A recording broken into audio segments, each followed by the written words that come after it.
Good afternoon to everyone. It's a great pleasure and honor for us to have Professor Meritxell Huch with us today. She is one of the leading experts in the field of liver organoids, and of liver organoids. And since 2022, Professor Huch has been the director of the Max Planck Institute in Dresden, and where she also served as a group leader since 2019. And before, she held the same position at the University of Cambridge. I don't want to speak too much, but I think it's worth to note that Professor Huch completed her postdoctoral fellowship in the laboratory of Professor Hans Clevers, that we know because in the Netherlands, because he's one of the pioneers in the field of organoid culture system. So I think that I'm sure that this seminar will be very interesting and useful for all of us. And I leave the floor to Professor Huch. And thank you very much. Thank you very much, Christina, for the nice introduction, for the invitation, also to the Foundation for the invitation, and Professor Claudio Trivelli as well.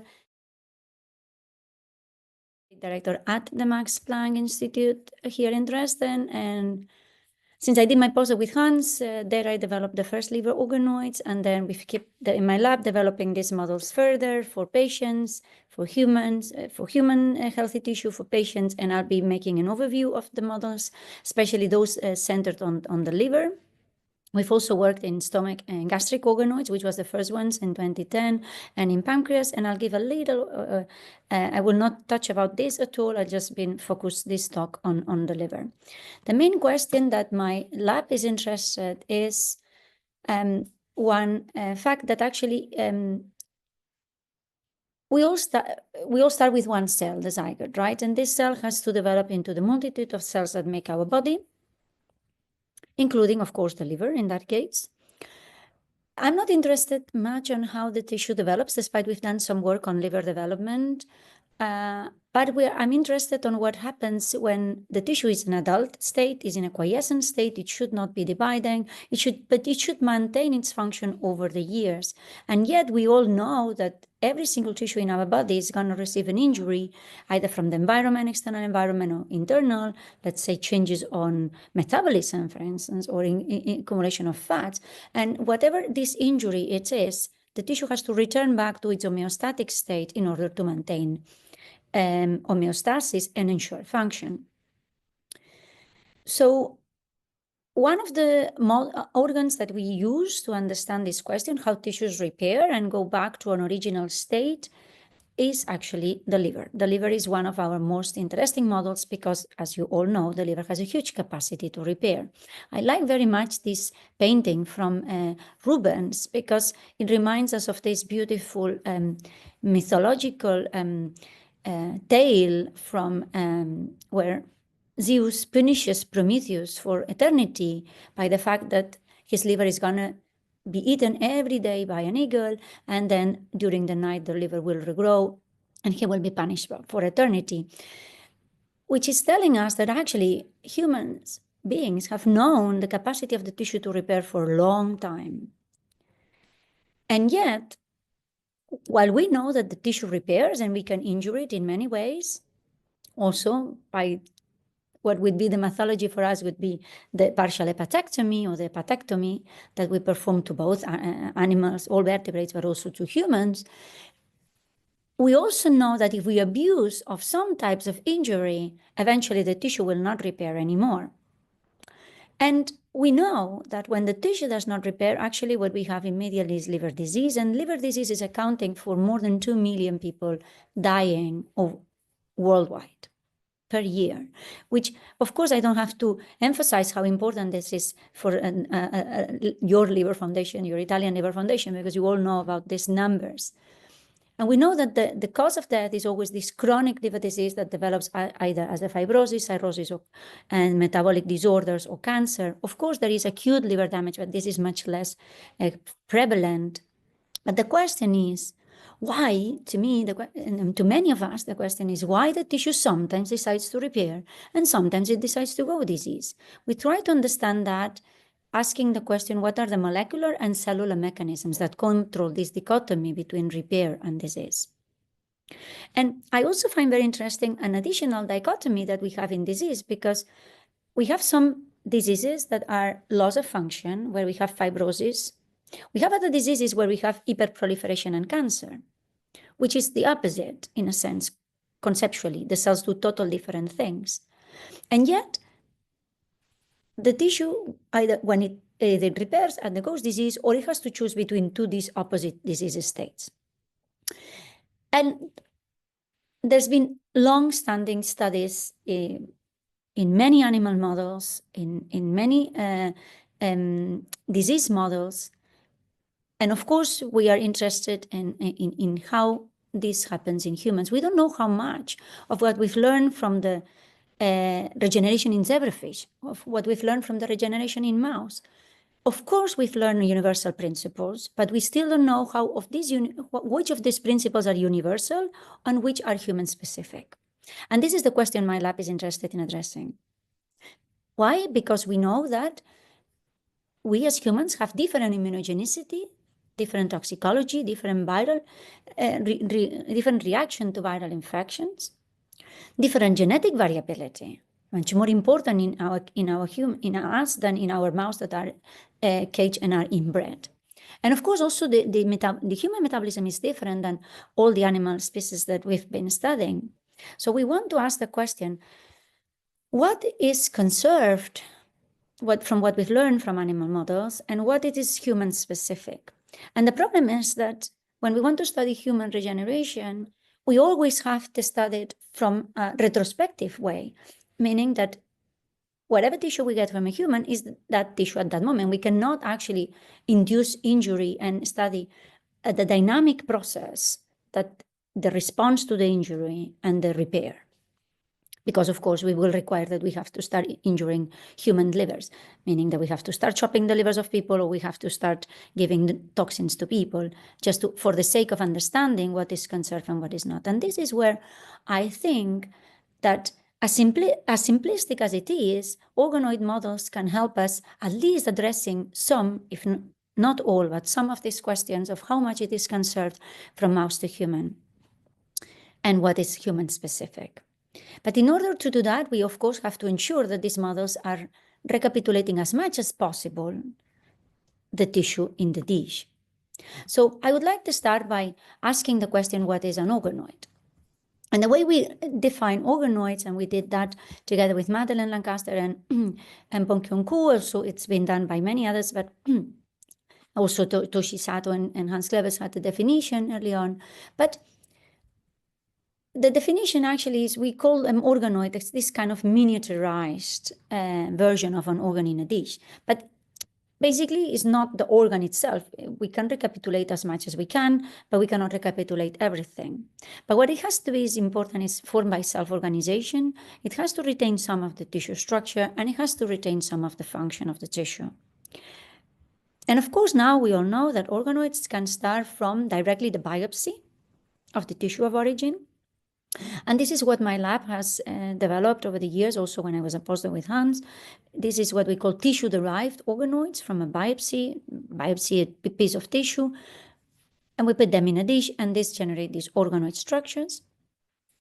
Of course, the other branch of organoids are those that start from pluripotent stem cells. So taking a biopsy from urine or blood or skin, you reprogram them to in pluripotency using the Yamanaka factors, and then from there you again differentiate them back and pattern them to become liver-like in a dish. This is not what my lab is working on, so what I'm just going to be focusing from now on is on these tissue-derived organoids from either adult stem cells in the case of the intestine or the stomach, or in the case of the liver, from resident, what we know now, differentiated cells. So basically, this is the models that my lab has been developing over the years. I told you we had worked on stomach in the past, in gastric models, This is a project that we have not been working at the moment. We've kept working on pancreas. I developed that back in 2013, and then in 2020 we showed that similar models could be established from the human pancreas, and these are pancreas ductal epithelium that we can expand in a dish. But as I said, and this we kept working at the moment, especially in terms of disease modeling. But what I'm going to be focusing today is, of course, on our liver organoids. And these were the first liver organoids that we developed. They came from the mouse tissue, mouse liver. And I will be expanding a little bit on them and how we've been using them to understand disease. But basically, just to summarize the different models that have from tissue that have been developed, we have these adult. We called them back in 2013 and 2015 when we did the human ones, like liver organoids. That was refined afterwards in 2021. There was a consensus paper where these models were classified according to the cell of origin, and now we call these ones adult liver ductal organoids. My lab in 2019 showed that we can generate bipotent hepatoblast organoids by taking bipotent hepatoblasts from the mouse. We also showed that we can generate patient-derived organoid models from cancer models. I'm going to show you in a bit how we did that and what we are using them for. And the labs of Roel Nusse as well as Hans Clevers, they developed these mouse hepatocyte organoid models and human fetal organoids. So I'm going to take each of these models and I want to show you how we are using them to understand specific questions. In particularly by starting with the adult liver ductal organoids, I would like to show you how we are using them to study regeneration, how we are trying to increase their complexity to better understand these regeneration processes, and actually how we are using them to model disease, in particularly cancer. So I don't have to tell this audience that the liver, we always simplify it by just talking about the epithelial cells, that actually that's not true. The liver is very complex, not only in terms of cellular composition, but also in terms of architecture. And I will be touching that a little bit in a second. But what we started from was in 2013, we took this adult mouse liver and we dissociated it. And as I said before, at that moment, we didn't know the cell of origin. So we just dissociated the liver. And we had used first liver damage, a liver that we had damaged. I lost my point here. A liver that we had damaged with the idea that, because back then we thought that only if the tissue was proliferating in vivo, it would proliferate in vitro. So we started by taking this proliferative liver damage and put it in culture. And we defined back then a cocktail that still stays until now, where we use EGF, responding as a Wnt agonist, HGF, FGF, nicotinamide. And on the first days of the culture, we also add Wnt and noggin as a Wnt ligand. And then we saw that the cells would proliferate and expand in vitro. What was also a surprise for us is that we could now take a healthy liver, and actually, we still even at that moment don't understand what activates this repair program, and I'm going to show you some of the data that we have gathered over the years. But we know that if we take a healthy liver, put it in culture, the tissue will proliferate. Anyway, it does the same whether it starts from one cell from a damaged liver or one cell from a healthy liver. And it will generate both, it generates in vitro, and now we know that this is a starting point, from the healthy liver is a differentiated ductal cell, not an hepatocyte. And we also know that we can chop it and split it and make as many as we want in vitro. And I think some of you are already using these models. We also know that in vitro, it acquires a bipotent progenitor-like state where the cells can actually differentiate into both cholangiocytes and hepatocytes. Then, in parallel to these studies, we started working with human tissue, and we took a human, what we call it biopsy, a little piece of human liver. That was, in that case, we did it with human donors, and using the same cocktail, but adding on top a TGF-beta inhibitor and a cyclic AMP activator, we could now expand and proliferate human healthy tissue beyond what it was called the high fleck limit. A high-flex limit was imposed by high-flex, saying that actually cells could only expand for 1 or 2 weeks in culture when they come from a healthy human tissue. And we showed that actually this could be defied because we could expand this human liver from a healthy tissue that does not proliferate in for months in culture, basically. These expanded cultures, again, they acquire a bipotent state. We know they start from a ductal differentiated cell, but yet in vitro, they dedifferentiate to acquire a bipotent-like state that allows them to generate some hepatocyte-like cells in culture. A clear important point I want to make here, these are not bona fide hepatocytes. These are cells that acquire hepatocyte fate where they can start producing albumin or bile acids, or they even detoxify from some drugs. So when we saw this system, we went back, and I was back then starting my lab, and I had that question, okay, as I posed at the beginning, I wanted to understand how does a liver tissue upon damage undergoes activation of this repair program. How you go, and now we know that this was a differentiated, it's not a specialized awkward cell that is in a proliferative state. The majority of the cells, what it happens is that these are differentiated cells that are in a resting state, and they activate a regenerative program. And we thought that we wanted to ask the question, what are the mechanisms that control this regenerative state, the activation of this regenerative state? And we thought that the organoids were a very valid system to ask this question because, as I said, you start from a differentiated cell that will activate, has to start proliferating in vitro. So the first question we asked, and that was a question from Luigi Aloia, actually very talented, one of the most talented postdocs in my lab, coming from Napoli, actually, Luigi, and he teamed up with a very talented student, Michael Mackay, and both asked the question, okay, we are assuming that what we are happening here is that we are going from a differentiated state into a progenitor-like state. Is that true? And how much is this resembling the in vivo tissue? So what they did here is they profiled in mouse, when you challenge them with DDC, in that case a toxin, they profile the cells at the resting state and a very early time point, day 3 after damage, and at day 5 when the cells are proliferating. And they had shown that actually at day 3 the cells do not proliferate yet, at day 5 the cells start proliferating. They profiled them by RNA-seq, and they compared these transcriptional changes that they were observing to the transcriptional changes that occur in vitro in the cells, while in the same cells while we put them in vitro, and they generate organoids. And much to our surprise, because I was not believing that was so good result, actually 70% of the changes that occur in vitro, they also occur in vivo. 70% of the changes occur in vivo in this transition from a differentiated to proliferative state. They occur in vitro in our organoids.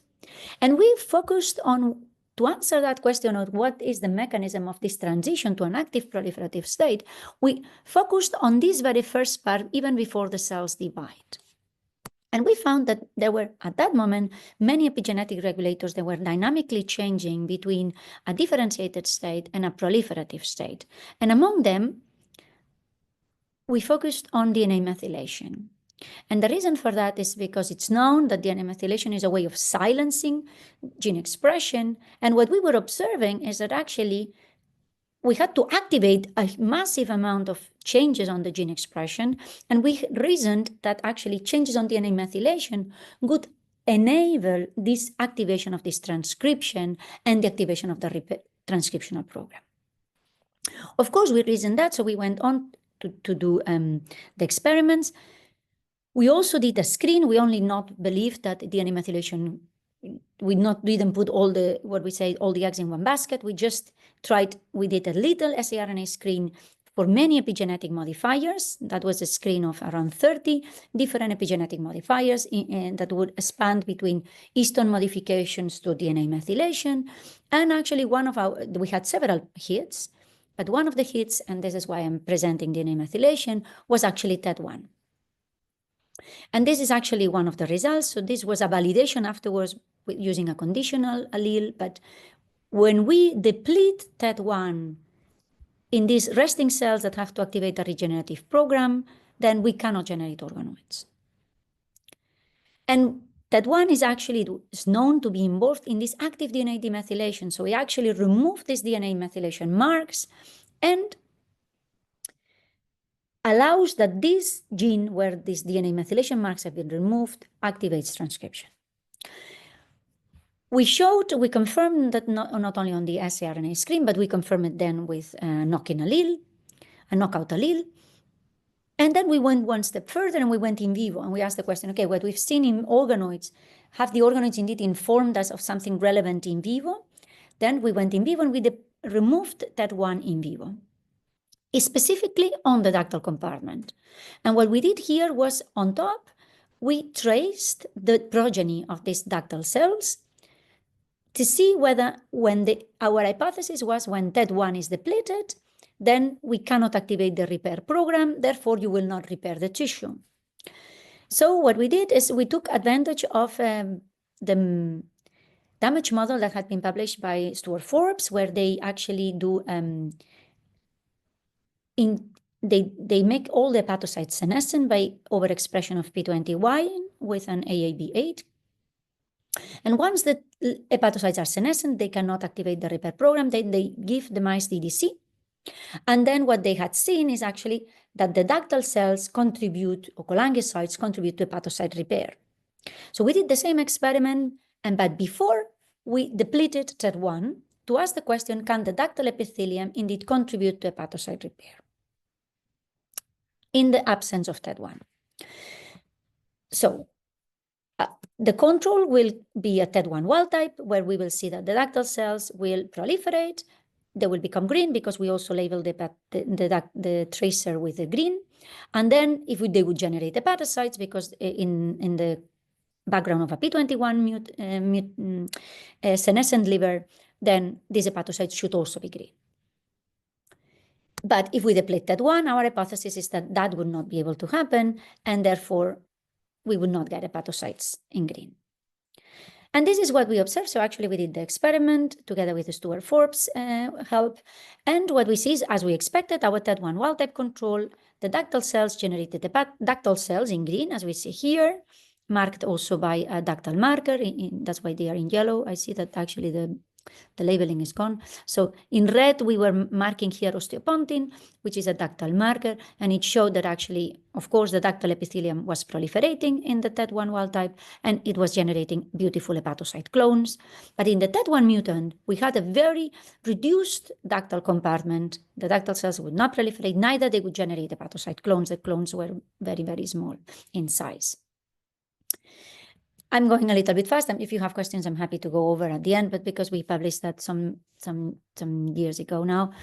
But basically, here we proposed a model whereby the regenerative program in a resting cell is off, and part of this off mechanism is mediated by methylation at promoter region of the regenerative genes. Upon damage, one of the first things that the cells do is activate TED1 expression, and by doing this, even before the cells divide, then they change the methylation into an hydroxymethylation that allows transcription after recruiting all the transcriptional machinery, and allows the regenerative program to be on. And basically, this is mediated by TED1, because when you deplete TED1, you lose these hydroxymethylation sites and you lose this activation of the repair program. And this is a heat map that shows actually this result, where per row, we have a promoter region of one particular gene. And what we saw is that 3,000 promoters change from methylation to hydroxymethylation in this transition before the cells start to divide. And the moment the cells divide, the genome goes back to its original state and it becomes remethylated. Please note that not all the positions become remethylated. And this is something my lab is very, very much interested in, is studying actively at the moment. Which are those genes that activate this hydroxymethylation profile, and they have all this hydroxymethylation in the promoter region. These are mostly genes involved in pathways that we know are important for regeneration, including mTOR, including RBB, including YAP-EPO. So for instance, TAD1, TATs are direct targets of TED1. So we think that one of the things that happens is that, and this is with our model, we postulate there is We don't know how the cells sense the damage, but once the damage is sensed, there is an activation of the TED1 expression pattern very quickly. This results in changes on the methylation profile at the promoter regions of many genes, including genes involved in regeneration, from methylation to hydroxymethylation that recruits the transcriptional machinery to activate the repair program. And eventually this, we think it will go back to original state, but we still don't know yet. And that's why this is still a question mark here. What happens after the damage is restored? So here, what we've been seeing is one use of these liver ductal organoids that we developed already back in 2013. And we have many other models that we have developed, and I would like now to focus on these hepatocyte organoids. And this is a little bit, is published very quickly. I'm going to run through our efforts on improving these hepatocyte organoid models. This has been work of this very talented PhD student, Meritxell Huch, in the lab, and in collaboration with Anna Dober, very talented postdoc. She has now a position in Munich. She will soon move in March. And basically what we saw is that in the published methods, and this is using not the Planck model, but the Huch model from Clever's lab. And in this model, we saw that these structures, they grow, but they suffer from having a very little bulk analyculi. We think it's just simply because the structures are not big enough.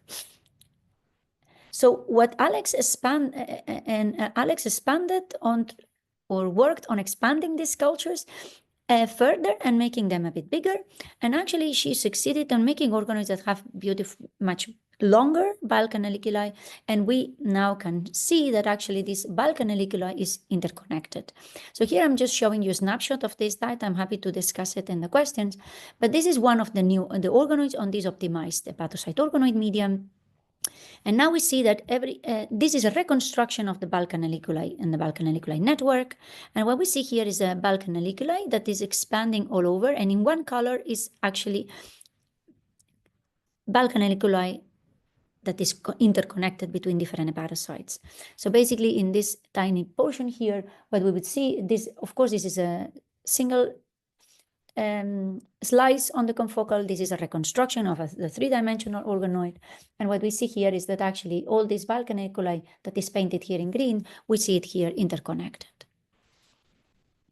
Also, Alex has a lot of data on the diameter of this bulk analyculi, which we see that now is physiological, which in the previous models, because the structures are very small, actually they start to blow up and make inward plebs, and they also start making aberrant structure. Aberrant bulk analyculi structure. But as I was alluding at the beginning, one of the things I want to discuss as well is our efforts on increasing the complexity. So all these models are fantastic, but are still only epithelial models. And as I alluded before, right, the liver is more than just the epithelium. The liver has the stroma, has the endothelium, has the mesenchyme, has also a particular architecture. And we spent a lot of time trying to reconstruct the architecture of this region. And I'm going to show you our efforts on improving actually the diversity of the cells, plus also a little bit of this architecture. And that started already when I started my lab in 2014, by the effort of Lucia Cordero Espinoza in the lab. Oh, I'm losing my pointer for a reason. Okay, now. Where she actually wanted to know what are going to be the niche cells for this ductal epithelium. And I might not be able to play the movie. It's not playing. Okay, let me just take the pointer out, because with the pointer I cannot actually exactly. And she focused on this ductal epithelial region, and then she very quickly observed that there is these beautiful cells here with these beautiful projections that are cuddling and embracing the ductal cells here. This is a ductal epithelium. Here we have a beautiful hepatocyte, very big, and here we have the lumen of the ductal, the bile duct, And in pink, we have this desmin PTGF receptor alpha positive mesenchymal cells. We now know these are portal fibroblasts. These are not hepatic stellate cells. And then she challenged the mice, and she was looking at this population. And she was looking at this population in correlation with the ductal epithelium. She wanted to know whether these two populations were correlated somehow. And what she observed very quickly is that actually she did a lot of quantifications. That was all, back then we were doing all of these manually. So she spent a lot of time in the microscope in front of the computer as well, doing thick sections and scanning through the section to see the number of contacts between and the ratio between the mesenchyme in pink and the ductal epithelium, which we have here in white. The original pictures have it also marked osteopontin in green. And then what she observed is that it was very consistent. It's a 0.3 to 1 ratio, meaning that per 10 ductal epithelia cells, 3 mesenchymal cells, and very consistent across all the portal regions she studied. But when tissue was damaged, that ratio was changed. The ductal epithelium mesenchyme ratio was dropping from 10 to 10 to 1 or 0.1 to 1. So basically, every 10 ductal cells, you would have 1 mesenchymal cell. And this was recovered to 0.4 to 1, or what is the same as 10 to 4, ductal mesenchyme in the recovery phase, 38 days after the tissue has been damaged and the damage has been removed. And what actually she noted is that actually it's not that it's because one cell doesn't proliferate and the other proliferates. What it happens is that they proliferate, but with different tempo. So the ductal epithelium proliferates first. At the damage phase, it already proliferates, and it has increased in number. But the mesenchyme lags behind, and it only proliferates after you remove the damage and you're in the recovery phase, which meant that actually during the damage phase, there was a delay for the mesenchymal cells, and this ratio was explaining the drop in the ratio, while after the recovery, the mesenchyme will catch up, here painted in pink, and then they will recover the ratio at the end. And everything, when the tissue at day 38 is recovered, we call day 5 of DTC plus 38 days of recovery, then it's returned back to the original state. So she postulated, maybe actually this relationship between these two populations is very important, and actually is indeed these portal fibroblasts are the niche cells for the ductal epithelium. Or at least they contribute somehow to the ductal epithelium proliferation. But we had one problem that, as I was alluding at the beginning, our organoids were only epithelia. So because of that, we could not tell apart what is the contribution of the mesenchyme. And she spent a lot of time really to try to put them together. And of course, when you mix cells, you can always put them together. The question is, are you putting them together in a meaningful way? And for many months, she was putting the two cells together, but she was finding that actually the mesenchyme will attach to the plate, the ductal epithelia will stay on the Meritxell organoid, making organoids, but they will totally separate it. But that separation is not what we see in the tissue. In the tissue, the two cells are close, in very, very close proximity, to the point that actually this mesenchyme is nearly touching in very, very close proximity of the ductal epithelium. Eventually, I would not be here if we would not tell you a success story. Eventually, she collaborated with our neighbor lab in biochemistry department in Cambridge with Florian Hohlfelder and Timo Koller, who had a microfluidics expertise.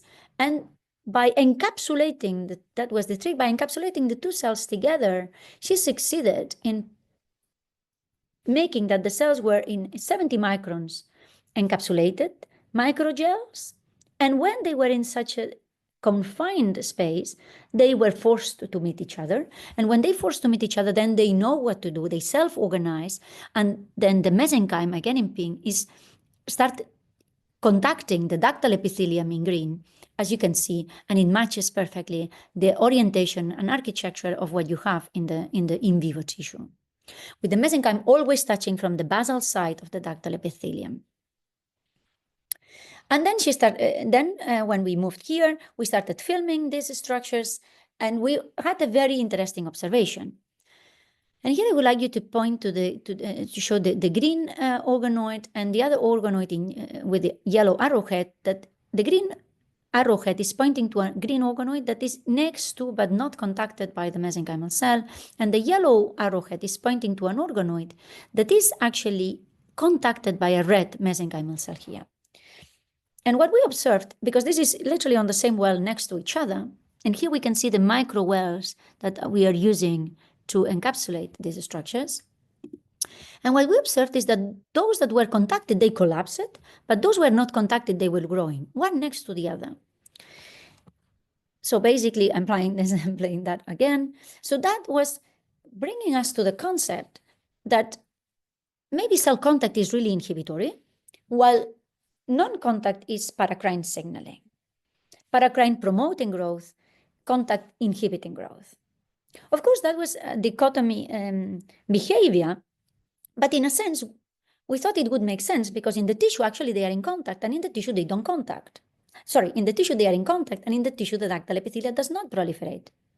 Instead, in the damage I just showed you before, they stop contacting, the ratio drops, and then is when the ductal epithelium is in the proliferative state. So we wanted to test that, and thanks to the model, now we had a system to test whether our hypothesis was correct. And we first started with this easiest hypothesis, which is the non-contact. So we put them in transwell, we grow the mesenchymal cells. We did it in two ways. We did transwell. I'm showing you the other type of experiment. We did conditioned media from this mesenchyme, no ductal cells being touched, and then we put the media on top of naive ductal cells. And we did the same with control media. If we had control media with no growth factors, but media that had not seen mesenchyme, we could not grow organoids as we expected. But if we use this conditioned media with no growth factors, all these factors I told you at the beginning, we put nothing of that. We only use the conditioned media of the mesenchyme. This allowed organoid growth. We showed that actually these mesenchymal cells, this is portal mesenchyme, SCA1 is a marker of the portal fibroblasts that I've been showing you.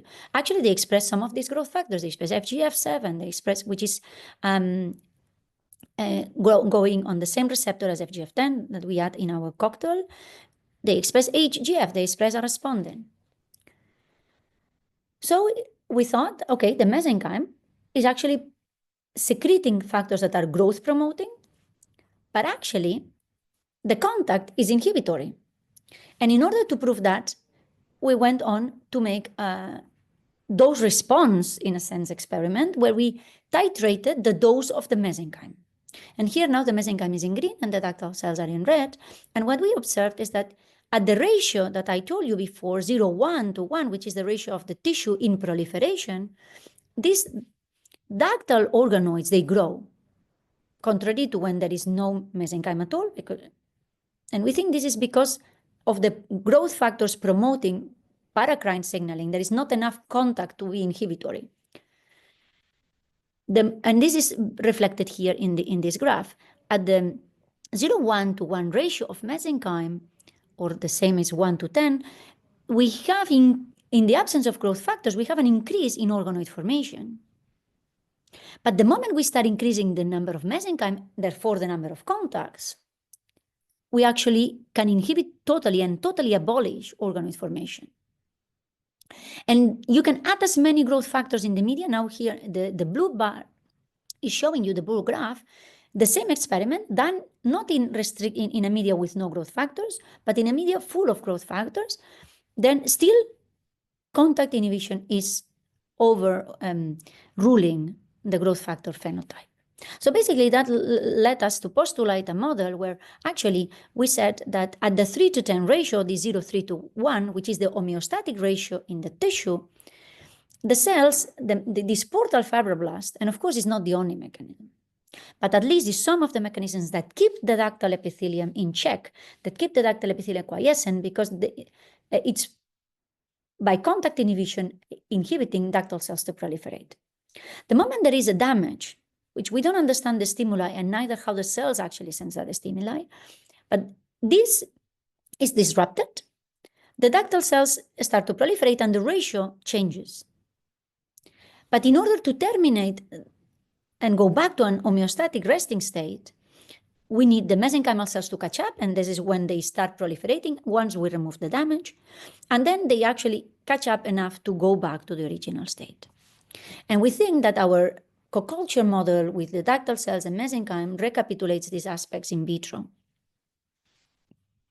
and has allowed us to actually see, and now we are observing that, for instance, one of the signaling of this contact inhibition seems to be Notch, as well as TGF-beta.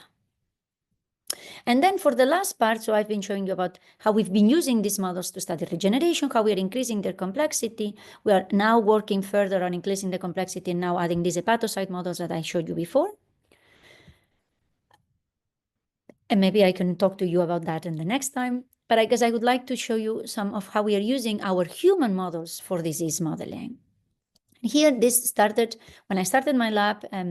Very talented postdoc that now she has her own lab in Lyon, Laura Brotier. She asked the question, can we use the human model that I had developed in 2015 to model liver cancer? And actually, she took the same media, and we were very fortunate that we got samples from hepatocellular carcinoma, mixed subtypes, and cholangiocarcinoma.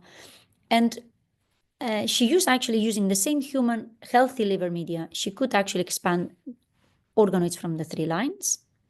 For the mixed subtype and the cholangiocarcinoma, the efficiency is pretty high, as on the order of the beyond 70%. For hepatocellular carcinoma, it works if you have very undifferentiated tumor. And so far, we're still working on how to expand very well-differentiated tumors.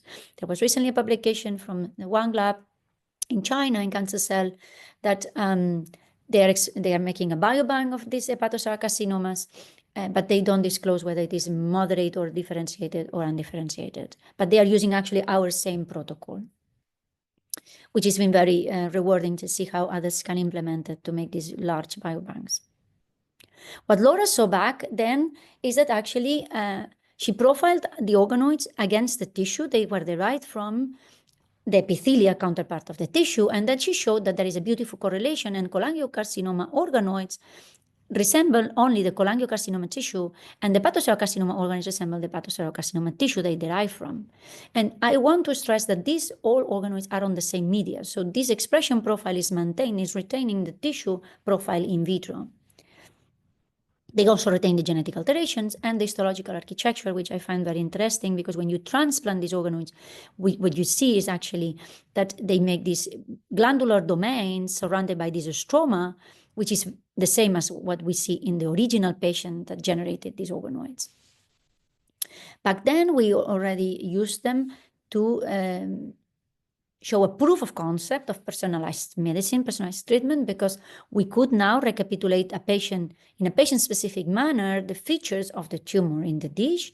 And we showed by making a very tiny screen of 30 compounds that actually, for some compounds, it was sensitive, like gemcitabine. For patient 3 was sensitive, while for patient 1 was resistant, while for other compounds like this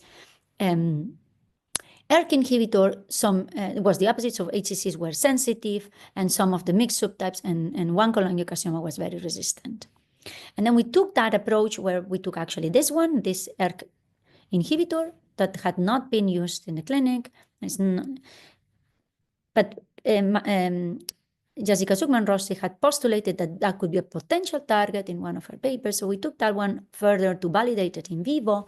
And what we did, we generated tumors in vivo, and then we treat them with the compound or with vehicle, and we observed that these tumors that had grown up to 100 millimeters, they actually declined tumor growth. And actually, we saw that this is because actually the cells become totally apoptotic and necrotic. So this is all tunnel positive cells, while the vehicle, of course, kept growing. One of the questions that we started asking in parallel almost while doing this experiment is how much we retain of the tumor heterogeneity. And what I'm going to show you in the next 2 slides is kind of is unpublished results on how we've been addressing this question. This has been the work of Patricia Ignacio in the lab, and we are trying to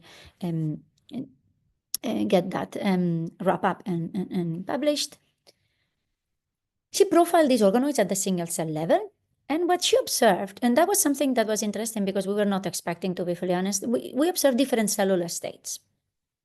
And actually, we observed that actually some cells, some subcluster of these organoids would express what we call putative tumor initiating markers, while others, they would express very well differentiated cholangio, in that case, cholangiocarcinoma markers or cholangiocyte differentiated markers. And we did that for 6 lines, having 2 cholangiocarcinomas, 2 mixed subtypes, 2 hepatocellular carcinomas. I'm only showing you one of the cholangiocarcinomas for not being repetitive here. So basically, what I'm trying to convey is that we have cells that have different cellular states.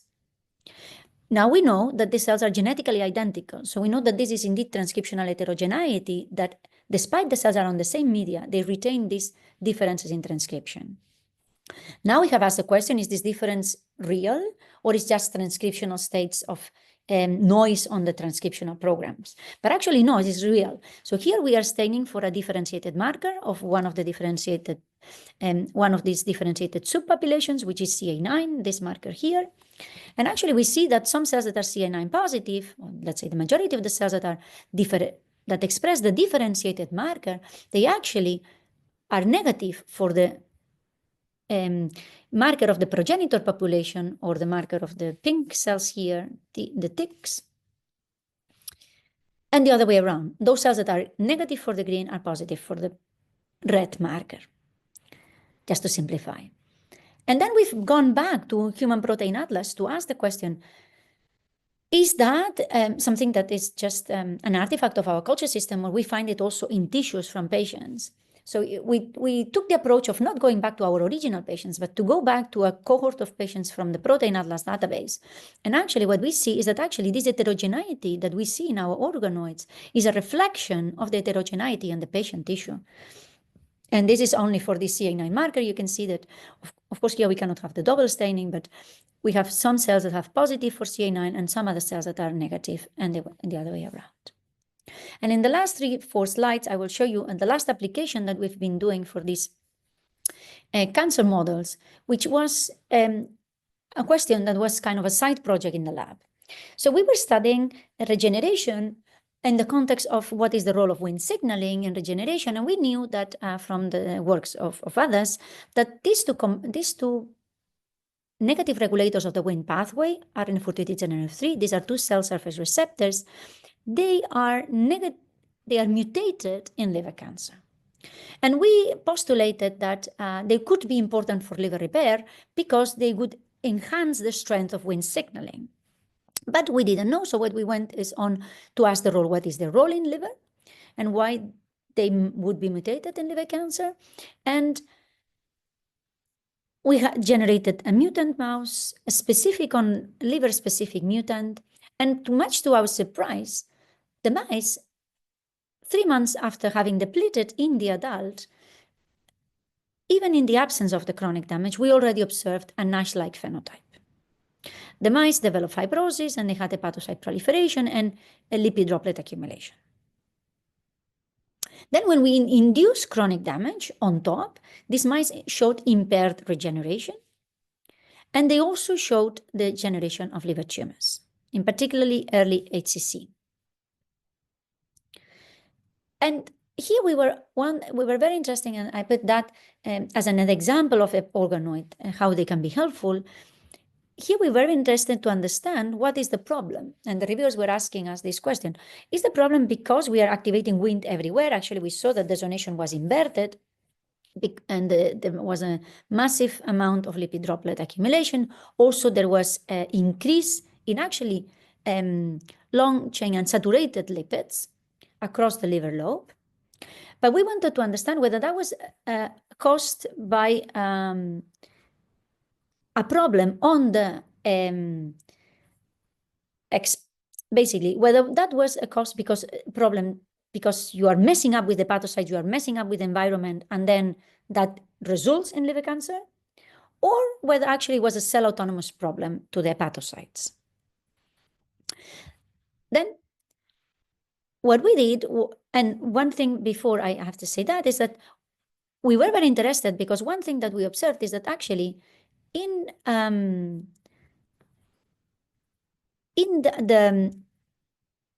the expression pattern that we observed in the mouse was really retained in human patients. And also human patients that were mutated in one of the two genes had much poorer prognosis. So basically, whether they had one gene mutated, RNZ, RNF43 or ZNF3, or both genes mutated, they had upregulation of these NASH phenotypes. And then what we turned into the organoids to ask the question, is this cell autonomous? Do the hepatocytes actually accumulate lipids by themselves? Or actually this is because of the changes on the environment? But actually, thanks to the organoids, we could actually address that indeed we cannot rule out what happens to the environment, but certainly what we can say is that the hepatocytes accumulate lipid droplets by themselves when you mutate these two genes. Because what we did here, we took the mice and we depleted the gene in vitro because we had the floxed allele. Instead of depleting it in vivo, we removed the environment by depleting the gene in vitro and asking the question, do we find lipid droplet accumulation? And the answer was yes, and very much. Lipid droplet accumulation to the point that actually these organoids, I think they die because they have lipotoxicity. We don't know the reason, but actually the organoids eventually, they really don't like to have these two genes mutated. But more interestingly, then when we went back to our cancer organoid cohort of patients, we had some that were mutated on this gene, on one of the two genes, and we also observed lipid droplet accumulation on these organoids. So that exemplifies another use of these organoids to address a fundamental question of what is the role of these two genes, particularly in liver cancer. And we don't think these two genes are drivers. We don't think that at all. Instead, they are predisposed because they change the lipid metabolism. So I think that brings me to my summary slide, and I think there will still be time for some questions, yes. So what we have seen is I've shown you how we use organoids to study molecular mechanisms of how these quiescent cells activate a proliferative program, and how we've shown that this is through DNA demethylation, amongst many other things, but at least this is the one we studied. How we've used liver cancer, these liver cancer organoids to address a question of what is the role of these two genes, RNF43 and RNF3, in liver cancer, and how we've been using them to understand cellular mechanism of these interactions between the portal fibroblasts and the liver ductal epithelium.